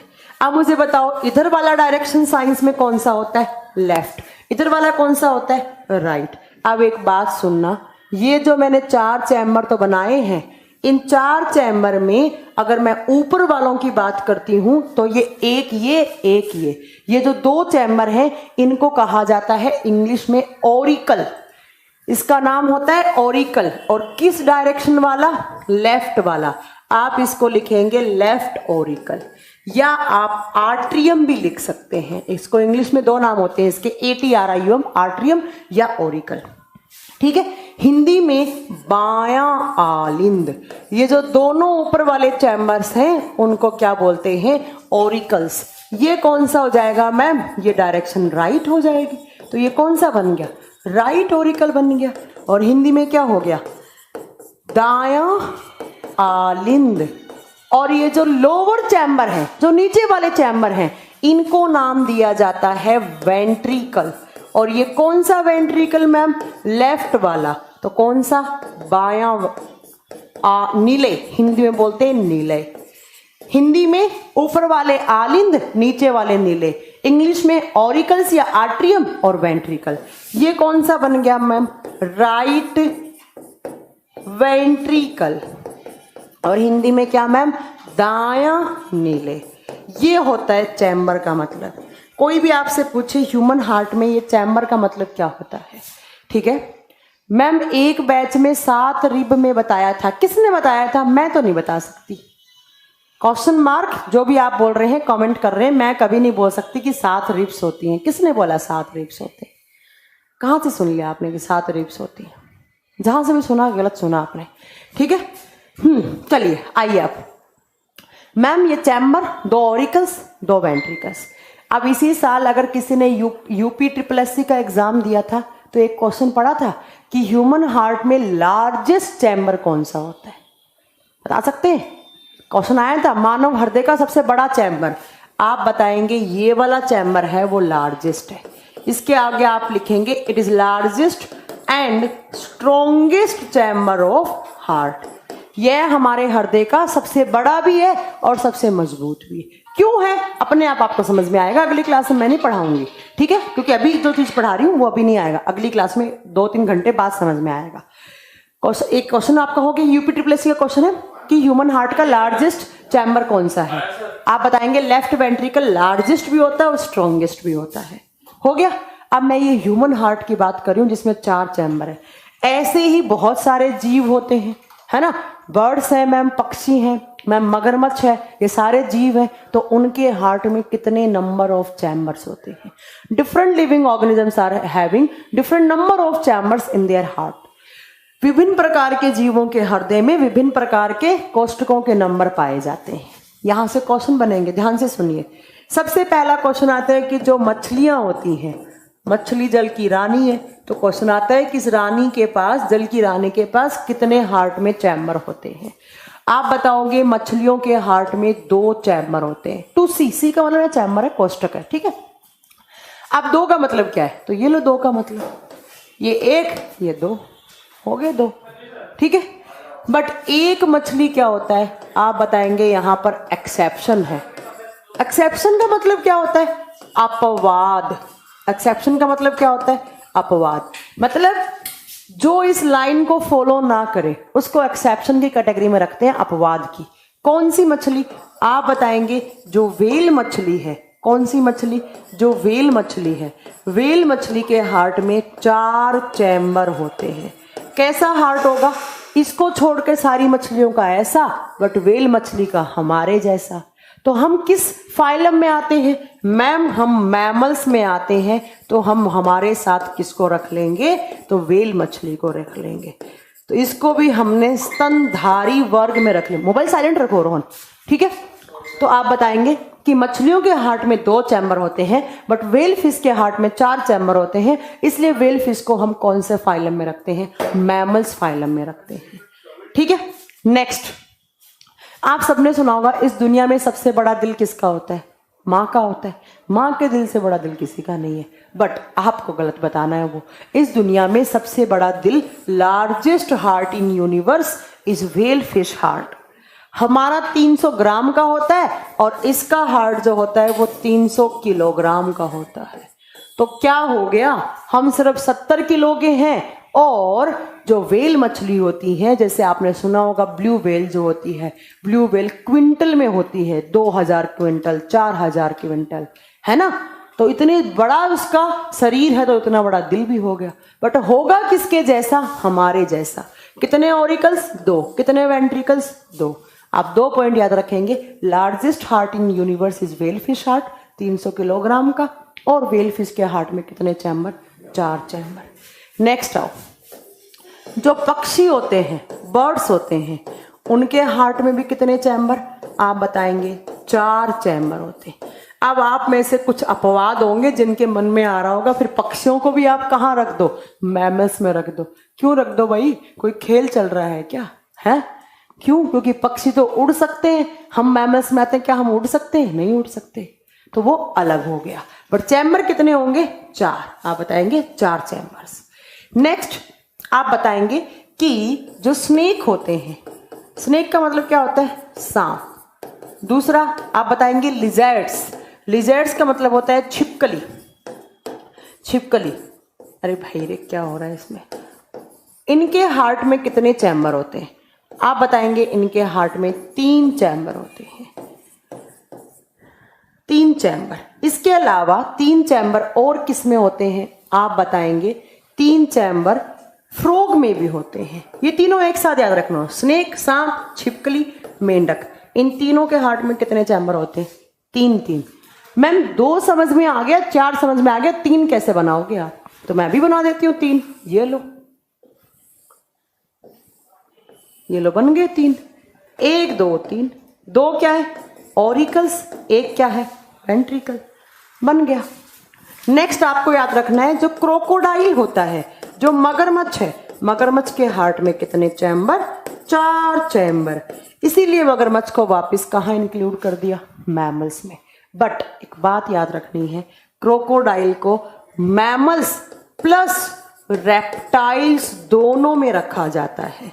रेप्टाइल्स को बोलते हैं जो रेंग कर चलते हैं सरीसृप। मैमल्स में क्यों रखा 4 चैम्बर, बट रेप्टाइल्स में क्यों रखा आपको अभी नहीं जानना, आगे बताऊंगी मैं, जब आपको एनिमल किंगडम पढ़ाऊंगी तब बताऊंगी। आप बताएंगे ब्लू व्हेल या व्हेल मछली कहाँ आती है, मैमल्स में, बट क्रोकोडाइल मगरमच्छ दोनों में आता है। आपको दोनों वाला ऑप्शन सही करना है। और मुझे कोई बच्चा कमेंट करके ये नहीं बोलेगा मैम इस बुक में ये लिखा हुआ है, बुक फाड़ दो आप, जिसमें लिखा हो मैमल्स में या जिसमें लिखा हो रेप्टाइल्स, आपको बोथ वाला ऑप्शन करेक्ट करना है। अगर प्रमाण चाहिए, अगर एविडेंस चाहिए तो सीपीओ 2013 का पेपर निकाल लो और उसका क्वेश्चन चेक कर लो। किसी ना किसी दिन किसी ना किसी शिफ्ट में एक क्वेश्चन मिलेगा आपको कि crocodiles are include in which phylum, वहां पर ऑप्शन दोनों वाला सही था। तो हम तो एग्जाम की तरफ चलेंगे ना, बुक से हमें मतलब नहीं है। जैसा आपका कमीशन डिमांड कर रहा है, जो उसको क्वेश्चन को आंसर सही मान रहा है, हम वही पढ़ाएंगे, ठीक है। नेक्स्ट कॉकरोच तो सब जानते होंगे, कॉकरोच वो छोटा सा होता है, नाम भी छोटा है, बट कॉकरोच के हार्ट में 13 चैम्बर होते हैं, छोटे छोटे छोटे छोटे 13 चैम्बर होते हैं। ये बहुत बार पूछा हुआ क्वेश्चन है कि कॉकरोच के हार्ट में कितने चैम्बर होते हैं, क्या बताएंगे 13 चैम्बर होते हैं, सब बता देंगे। अगर ज्यादा किसी को, देवाशीष पांडा 12 नहीं होते हैं 13 होते हैं बेटा। अगर ज्यादा कुछ याद नहीं रह रहा है, एक मेंढक का याद कर लो, एक कॉकरोच का याद कर लो, ये एग्जाम में ज्यादा पूछे गए हैं, ठीक है। मैंने क्या पढ़ाया कुछ समझ में आ रहा है कि नहीं आ रहा है, कि मैं ऐसे अपना गला फाड़ रही हूँ। मैंने पढ़ाया कि ये हमारा हार्ट और इस हार्ट के अंदर ऐसे हमारी सेप्टम। अच्छा चलो, कुछ लोगों को तो लग रहा है मैम ये डायग्राम फालतू बना रही है, ऐसा दिल नहीं होता है, क्योंकि उन लोगों ने तो किसी को प्रेम पत्र दिया होगा, लव लेटर दिया होगा आपने किसी लड़की को, या किसी लड़की ने किसी लड़के को, तो उसने ऐसा दिल बनाया होगा, इस दिल में ऐसा एरो चलाया होगा। मैं एक बात बता दूं, ये एरो ऐसे नहीं होता है, ये सेप्टम होती है और ये अंदर की साइड ऐसे होती है। अगर ये बाहर कर दी ना ऐसे, उसी दिन आप भी बाहर हो जाओगे इस दुनिया से, सारा खून इसके बाद बाहर चला जाएगा, ठीक है। ये तो छोड़ो, उसके बाद आपने क्या किया होगा, इधर स्नेहा इधर पंकज। बेटा जो प्योर ब्लड है वो तो पंकज के पास ही है, स्नेहा तो मर जाएगी, स्नेहा के पास सिर्फ कार्बन डाइऑक्साइड है। तो ऐसा कुछ नहीं होता है, आपका हार्ट ऐसा नहीं होता है, ये नहीं होती ऐसी स्ट्रक्चर, ना ये बाहर जाता है, आपका हार्ट ऐसा होता है और इसमें ये सेप्टम अंदर ही रहती है। तो आज के बाद किसी को अगर प्रेम पत्र दो या कुछ दो तो उसमें दिल ऐसा बनाओ, और अगर कोई लड़की दे रही है, जैसे स्नेहा दे रही है पंकज को, तो स्नेहा जी आप कार्बन डाइऑक्साइड लो इधर की साइड और पंकज को ऑक्सीजन दे दो, क्योंकि जब तुम्हारा प्यार जिंदा रहेगा तभी तो आप जिंदा रहोगे। तो देखो यहां से आपके क्वेश्चन बन गए 2। मैंने क्या बोला, स्नेहा जी आप इम्प्योर ब्लड रखो और पंकज को क्या दे दो, प्योर। तो कहने का मतलब ये जो एस लिखा है वहां पर कैसा ब्लड है, इम्प्योर। और इम्प्योर का मतलब कौन सी गैस, कार्बन डाइऑक्साइड। और जो पंकज का नाम लिखा है वहां पर क्या लिखा मैंने, प्योर। और प्योर का मतलब कौन सी गैस, ऑक्सीजन। 2 क्वेश्चन तैयार हो गए। क्वेश्चन आता है ह्यूमन हार्ट के कौन कौन से चैम्बर में प्योर ब्लड होता है और कौन कौन से चैम्बर में इम्प्योर ब्लड होता है, ठीक है। देखो इस चैम्बर को क्या बनाया था मैंने, लेफ्ट ओरिकल। जो बच्चे हिंदी मीडियम से हैं उनको ये इंग्लिश टर्म याद करने पड़ेंगे। पेपर में आलिंद तो बहुत बार आया है, कम लिखा हुआ, बट ओरिकल्स बहुत बार आया है। ओरिकल को हिंदी में ओरिकल टाइप कर देंगे, पेपर बनाने वाले को भी इतनी हिंदी नहीं आती है, वेंट्रिकल को वेंट्रिकल ही टाइप करके दे देंगे आपको, ठीक है। तो आपको इंग्लिश में याद करने, लेफ्ट का मतलब आप क्या बताऊं मैं, लेफ्ट क्या होता है, बायां होता है, ठीक है। और ये कौन सा होता है, लेफ्ट वेंट्रिकल। ये कौन सा होता है, राइट ओरिकल। ये कौन सा होता है, राइट वेंट्रिकल।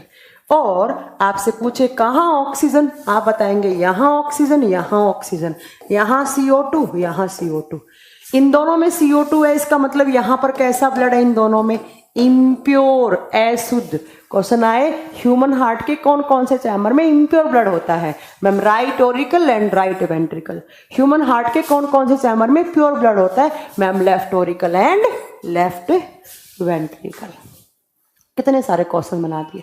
कहा था ना मैंने, इस चैप्टर से बहुत क्वेश्चन आते हैं। अभी तो स्टार्ट हुआ है, बहुत टाइम लगेगा, 10 घंटे तक, 10 से भी ऊपर लगेंगे मुझे लगता है। मुझे लगते ही हैं 10 से 12-13 घंटे लग जाते हैं खत्म करने में, इतने लगेंगे। हो गया? किसके हार्ट में कितने चैम्बर बता देंगे? ठीक है मैम, बता देंगे। चले आगे अब।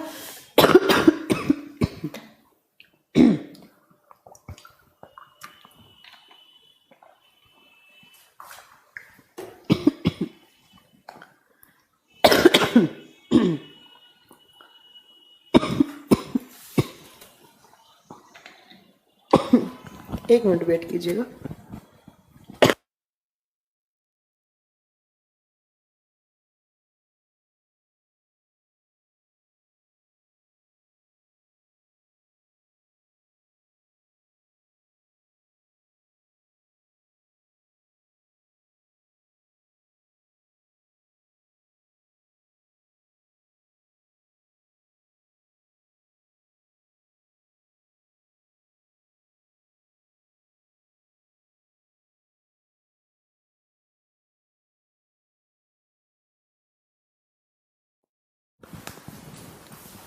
चलो वापिस आओ।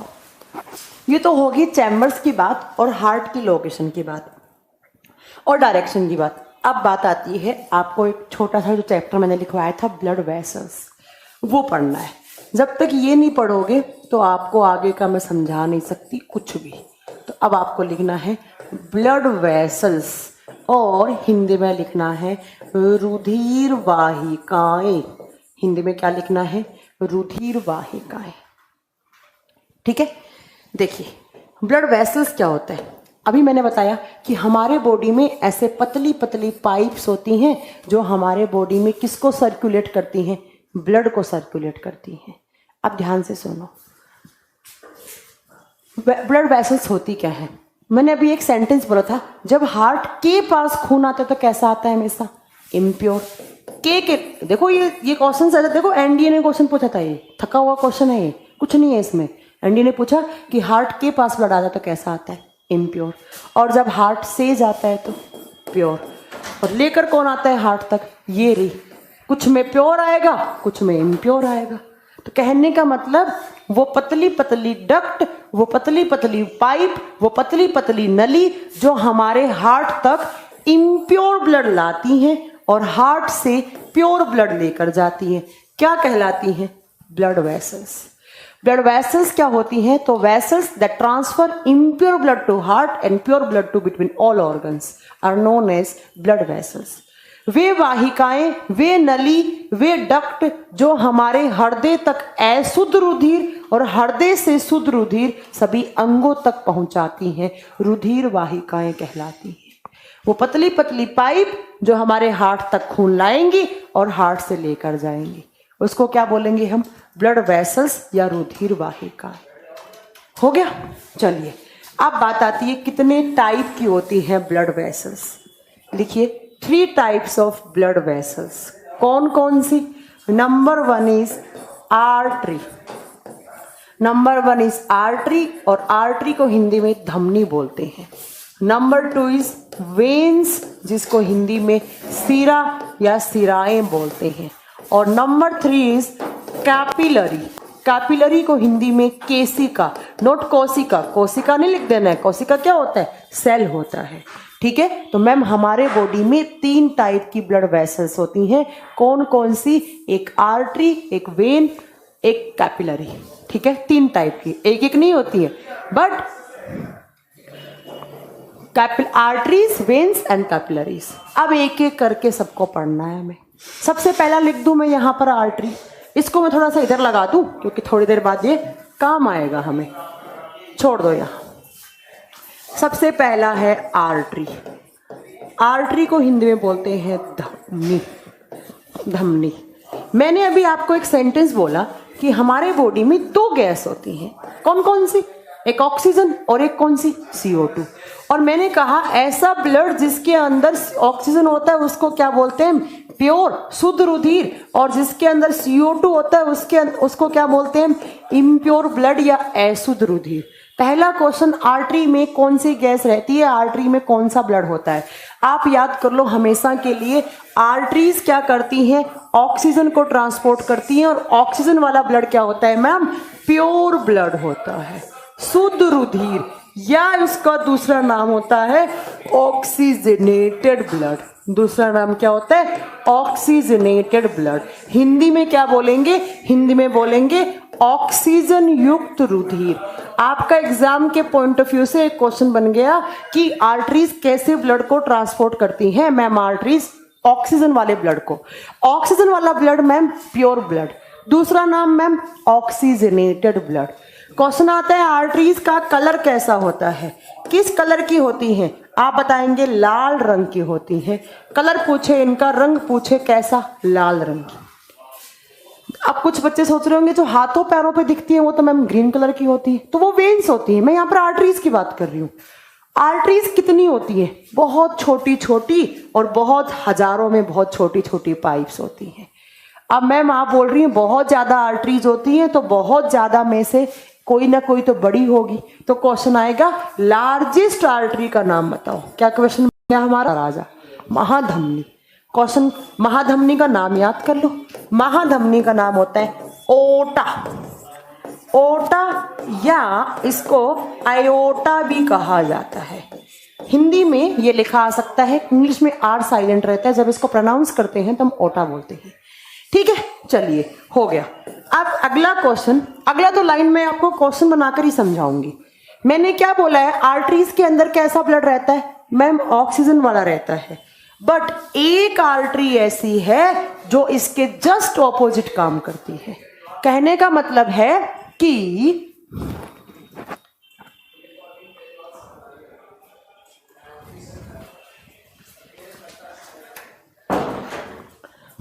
देखिए लार्जेस्ट आर्टरी का नाम क्या बताया मैंने, आयोटा। अब क्वेश्चन आता है, मैंने बोला है सारी की सारी आर्टरीज हैं, उनके अंदर कैसा खून रहता है, प्योर। प्योर का मतलब कौन सी गैस का अमाउंट ज्यादा, ऑक्सीजन का, या हम उसको क्या बोलते हैं, ऑक्सीजनेटेड ब्लड। बट एक आर्टरी ऐसी है जो इसके जस्ट ऑपोजिट काम करती है, मतलब अगर इनमें प्योर है तो उसमें कैसा होगा, इम्प्योर। इसीलिए मैंने पहले क्वेश्चन मार्क लगा दिया। क्वेश्चन क्या आएगा आपके पास, in which artery always flow impure blood, in which artery always flow impure blood. कौन सी आर्टरी में, कौन सी धमनी में हमेशा अशुद्ध रुधिर बहता है। अशुद्ध का मतलब कौन सी गैस होनी चाहिए उसके अंदर, CO2, और प्योर का मतलब ऑक्सीजन। ठीक है, तो आप क्वेश्चन क्या लिखेंगे, in which artery always flow impure blood. Answer सुन लो आप, तो उसका आंसर होता है पल्मनरी आर्टरी। आंसर क्या होता है, पल्मनरी आर्टरी। हिंदी में इसको बोलते हैं फुफ्फुसीय धमनी। अब मैम ये फुफ्फुस क्या चीज होती है, तो हमारे जो फेफड़े होते हैं उसको हिंदी में फुफ्फुस या फेफड़ा बोलते हैं। साइंस में आप जब जब पल्मनोटम देखोगे तब तब उसका मतलब आप क्या सोचोगे, लंग्स, फेफड़ा। ठीक है, क्यों, क्योंकि साइंस की वो ब्रांच जिसमें हम लंग्स के बारे में स्टडी करते हैं दैट इज कॉल्ड पल्मोनोलॉजी। पुल्मोनोलॉजी, फेफड़ों के बारे में अध्ययन करना पुल्मोनोलॉजी कहलाता है। जैसे मैंने हार्ट की स्टडी को क्या लिखवाया था, कार्डियोलॉजी, वैसे लंग्स की स्टडी को क्या बोलते हैं हम, पुल्मोनोलॉजी। अब आपके माइंड में एक पॉइंट तो पक्का आया होगा कि मैम इसका मतलब पल्मोनो का मतलब लंग्स है, तो इसका मतलब ये आर्टरी किससे कनेक्ट है, ये फेफड़ों से कनेक्ट है। बट ये नहीं पूछेगा आपसे एग्जाम में, इतना इजी थोड़ा ना पूछेगा, क्वेश्चन में आंसर है। आपसे पूछा जाएगा कि ये जो आयोटा है वो लार्जेस्ट आर्टरी हार्ट के कौन से चैम्बर से जुड़ी हुई है, और ये जो पल्मोनरी आर्टरी है वो हार्ट के कौन से चैम्बर से जुड़ी हुई है। तो आप बना लो एक साइड हार्ट, अभी तो मैंने बनाना सिखाया कि ये आपका हार्ट, ये आपकी सेप्टम, ये कौन सा चैम्बर, लेफ्ट ओरिकल, ये कौन सा, लेफ्ट वेंट्रिकल, ये कौन सा, राइट ओरिकल, ये कौन सा, राइट वेंट्रिकल। यहां मैंने कैसा ब्लड बताया था, CO2 वाला, यहां भी कैसा, CO2, यहां इन दोनों में कैसा, ऑक्सीजन। अब मुझे एक बात बताओ, आर्टरीज में कैसा होता है, ऑक्सीजन वाला। लार्जेस्ट आर्टरी कौन सी, अयोटा, अयोटा में भी कैसा होना चाहिए, ऑक्सीजन वाला। ऑक्सीजन वाला हार्ट के कौन कौन से चैम्बर में खून है, एक तो इसमें एक इसमें, तो या तो आप अयोटा को इससे जोड़ना चाहोगे या इससे जोड़ना चाहोगे, तो मैं आपको बता दूं अयोटा यहां होता है। आपका एक बहुत अच्छा क्वेश्चन बन गया। आयोटा कौन से चैम्बर से जुड़ी हुई है? लेफ्ट वेंट्रिकल, बाएं नीले से हमारा आयोटा मतलब महाधमनी जुड़ा हुआ होता है। बता देंगे, हो गया। आयोटा किससे कनेक्ट है? लेफ्ट वेंट्रिकल से। अब आओ यहां पर, पल्मोनरी आर्टरी कौन से चैम्बर से कनेक्ट है? पल्मोनरी आर्टरी में कैसा ब्लड बोला मैम ने? इम्प्योर। इम्प्योर का मतलब कौन सी गैस होनी चाहिए? CO2। ठीक है ना? तो अब मुझे बताओ CO2 कहाँ है? या तो यहां या यहां, तो मैं इसको यहां जोड़ूंगी। इसका मतलब पल्मोनरी आर्टरी किस चैम्बर से जुड़ी हुई है? राइट वेंट्रिकल से। Total 5 question. पहला, आर्टरी क्या होती है? अभी कितना समझ में आया? मैं आप लोगों से एक क्वेश्चन पूछूंगी, आपका समझ में आ जाएगा कि कितना आपने आज की क्लास में पढ़ा था। देखिए, मैंने बोला आर्टरीज क्या करती हैं? ऑक्सीजन गैस को ट्रांसपोर्ट करती है। आर्टरीज का colour red colour. Largest artery iota किस चैम्बर से जुड़ी हुई है? लेफ्ट वेंट्रिकल, बायां नीले। कौन सी आर्टरी में इम्प्योर ब्लड होता है? Pulmonary artery. और वो पल्मोनरी आर्टरी कौन से ऑर्गन से जुड़ी हुई है? ऑर्गन बोले तो फेफड़ा। किस चैम्बर से जुड़ी हुई है? तो मैम चैम्बर कौन सा हो गया आपका? Right ventricle. अब मैं भी देखूं आपको कितना समझ में आया। क्वेश्चन ध्यान से सुनना मेरा, और जो राइट आंसर देगा उसको मैं एक चॉकलेट दूंगी। ठीक है? चॉकलेट दूंगी मतलब गूगल पे फोटो डाल के आपको दिखाऊंगी। ठीक है? चलो, क्वेश्चन है मेरा आप लोगों से कि आर्टरीज हमारे हार्ट के पास खून लाती हैं या हार्ट से लेकर जाती हैं? फिर रिपीट कर रही हूं मैं, आर्टरीज हमारे हार्ट तक खून को लाएंगी या खून को हार्ट से लेकर जाएंगी? अगर ये लाइन का मुझे सही आंसर दे दिया, मुझे लगता है आप लोगों को सारी रामगाथा समझ में आ गई होगी। नहीं सुखराज? लेफ्ट ऑरिकल का मतलब लेफ्ट ऑरिकल और लेफ्ट वेंट्रिकल का मतलब लेफ्ट वेंट्रिकल। लेफ्ट वेंट्रिकल से ही जुड़ी होती हैं। ठीक है? आपको ये बात याद रखनी है। जल्दी बताइए। अरे वाह, सब लोगों ने सही आंसर दिया। किशन आप दोनों क्यों बोल रहे हैं? दोनों कैसे हो सकता है? हार्ट से लेकर जाएंगी, क्योंकि मैम आपने पढ़ाया था कि हार्ट के पास आता है तो इम्प्योर और हार्ट से जाता है तो प्योर, और प्योर ले जाने वाली आर्टरी। ठीक है? तो सौरभ प्रताप ने गलत आंसर दिया, किशन ने गलत आंसर दिया। अब मैं अगले 5 दिन तक किशन और सौरभ प्रताप तुम्हारे कोई भी कमेंट का रिप्लाई नहीं करूंगी। ये तुम्हारा पनिशमेंट है, ये तुम्हारी सजा है। तुम लोगों ने इतना पढ़ाने के बाद भी क्वेश्चन का जवाब सही नहीं दिया, ये तुम्हारी सजा है।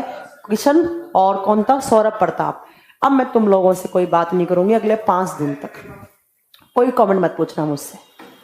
ये हो गई हमारी एक टाइप की क्या? Blood vessels. ठीक है? अब बताओ मैंने क्या क्या पढ़ाया? मैंने पढ़ाया कि हार्ट को क्या बोलते हैं? Pumping organ, circulatory organ, muscular organ. Debashish आपका बिल्कुल आंसर सही है। उसके बाद मैंने क्या पढ़ाया कि हार्ट का वजन 300 ग्राम। किस डायरेक्शन में ज्यादा होता है? लेफ्ट में। कितना? 220। सेंटर में कितना? 80 ग्राम। ठीक है? उसके बाद हार्ट क्या होता है मैम? तो हार्ट ब्लड को पंप करने का काम करता है। हार्ट से कौन जुड़ी होती है मैम? Blood vessels. कौन सी? पहले आप बताएंगे आर्टरी। ठीक है? उसके बाद हार्ट की लोकेशन पूछे, between 2nd and 6th rib. ठीक है? और दूसरा आप पूछे मैम पल्मोनरी आर्टरीज भी तो अशुद्ध ब्लड लेकर जाती है। किशन इतना दिमाग नहीं लगाना था ना। मैंने बोला हार्ट से खून लेकर जाती हैं, तो हार्ट से आर्टरी ज्यादा जुड़ी हुई होती है। पल्मोनरी मैंने ये नहीं बोला हार्ट से फेफड़ों के पास कौन लेकर जाता है किशन, मैंने ये नहीं बोला क्वेश्चन। ठीक है? लेकर जाएंगे। इतना लेट क्यों है? आपकी गरारी इतनी लेट कैसे चली है? ठीक है? तो ये आपको मैंने आज की क्लास में पढ़ाया। अगली क्लास में मैं वेन्स पढ़ाऊंगी। आज की क्लास के लिए इतना बहुत है। हो गया? जो बच्चा पूछ रहा मैम केमिस्ट्री कब लगेगा? शुक्रवार शनिवार केमिस्ट्री लगेगा, बुधवार बृहस्पतिवार आपका फिजिक्स लगेगा।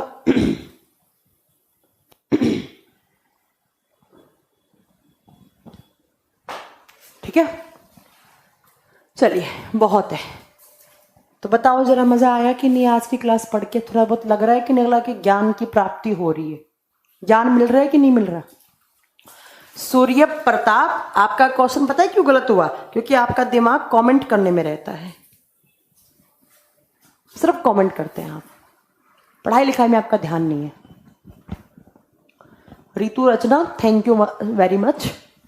मल्टी सेल कौन सी होती है Pooja? Plant cell, animal cell, बहुत सारी सेल्स, बहुत सारे टाइप की सेल्स, उनको ही मल्टी सेल बोलते हैं। ओके, चलिए, टेक केयर, गुड नाइट, ध्यान रखिए अपना। आज का टॉपिक बहुत अच्छे समझ में आएगा। सीमा अभी तो स्टार्ट हुआ है, अभी तो बहुत चलेगा, बहुत मजा आएगा हमें। ओपन और क्लोज सर्कुलेटरी सिस्टम क्या है? मुझसे आगे चलोगे ना आप, रुक जाओ अभी तो। मैम लग रहा है मैम की मेरा एनटीपीसी निकल जाएगा, बिल्कुल निकल जाएगा एनटीपीसी। नीरज फॉर्मूले बनाने सिखाऊंगी, डोंट वरी। चलिए, गुड नाइट, टेक केयर।